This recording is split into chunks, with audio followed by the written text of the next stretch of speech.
આપણે ફૂક્યો હતો ને સુકલ ફોદીનો બરોબર ગાંઠિયા નાખવાનો છે એને પાવડર પર નાખવાનો આ રીતે સરસ મજાના ગાંઠિયા બની રહ્યા છે ભાઈ આજ તો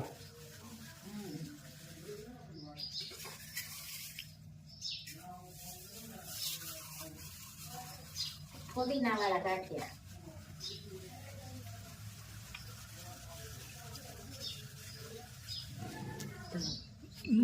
સુકલ ફોદીનો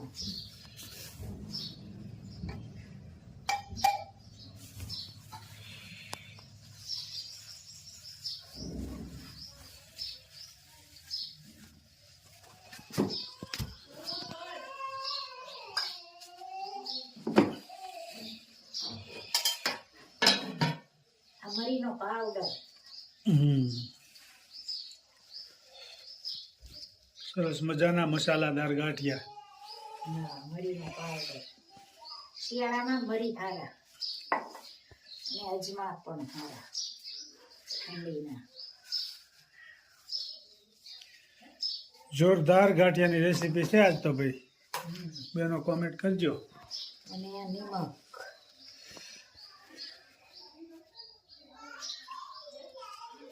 અને આ સોડા ગાંઠિયાના સ્પેશિયલ સોડા આવે આ 1 કિલો લોટ હોય ને એમાં 1 ચમચી સોડા નાખવા પડે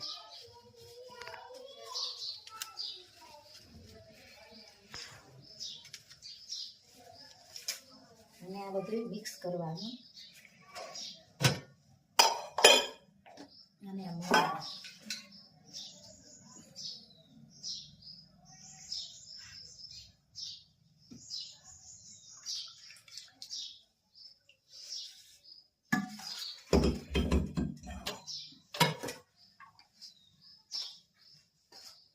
મસાલેદાર ગાંઠિયા બનશે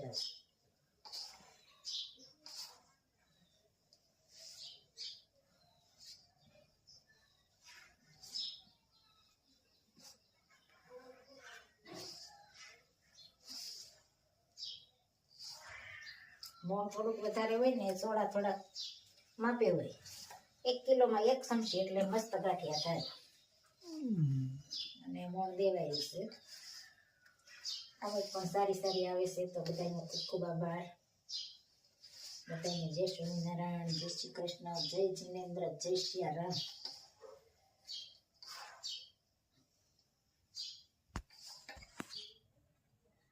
જોઈ શકો છો ગાંઠિયાનો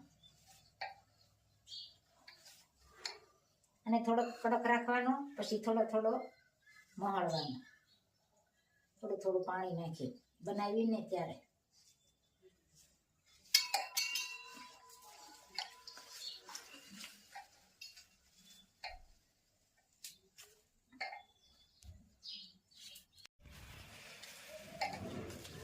સરસ મજાનો ગાંઠિયાનો લોટ બંધાઈ રહ્યો છે જોઈ શકો છો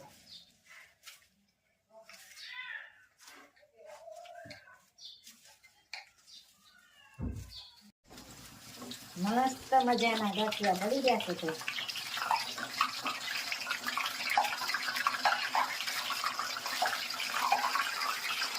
સરસ મજાના ગાંઠિયા બની રહ્યા જોઈ શકો છો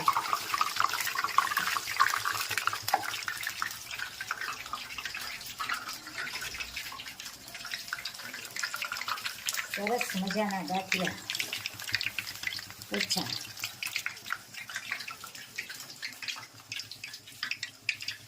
ઝારાના કહેવાય ને ઝારાના ગાંઠિયા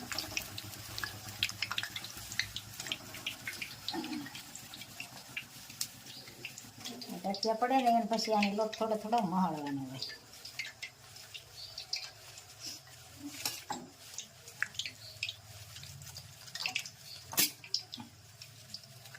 પાણી કેટલી વસ્તુ ભેળવી છે અજમા ફોદીનો ચોળા નિમક અને મોણ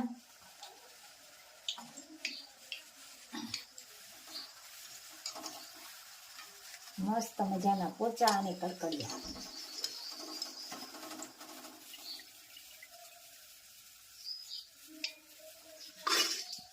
જોઈ શકો છો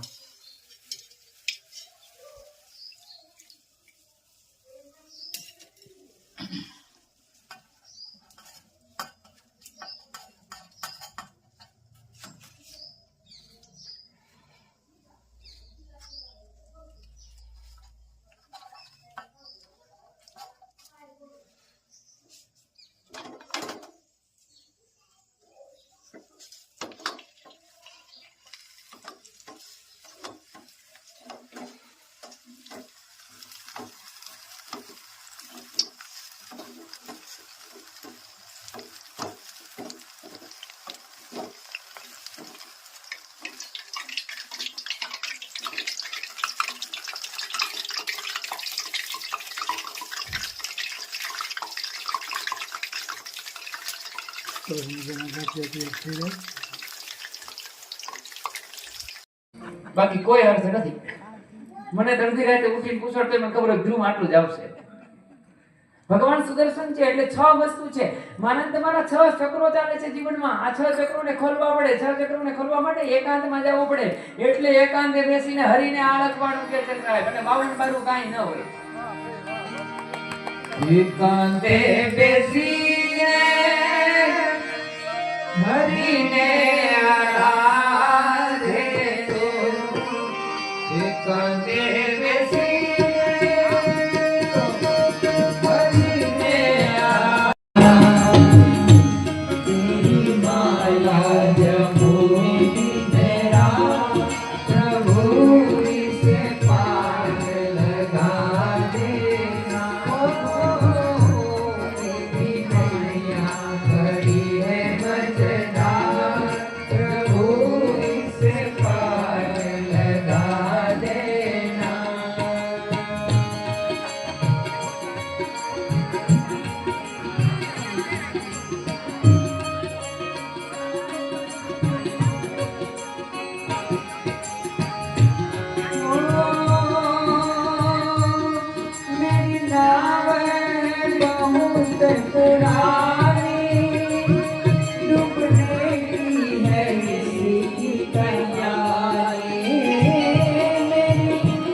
રાવણના માત્ર કેવું નતું કે અમારા હારાનો ગાંઠો પડાય નહીં.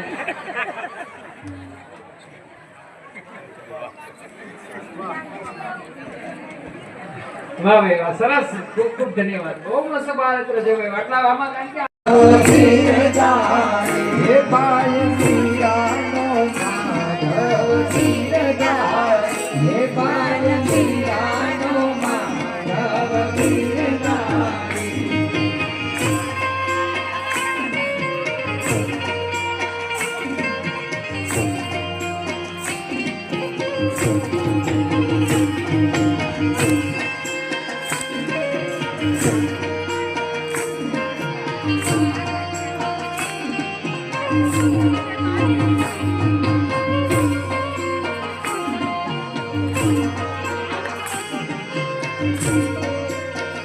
Thank you.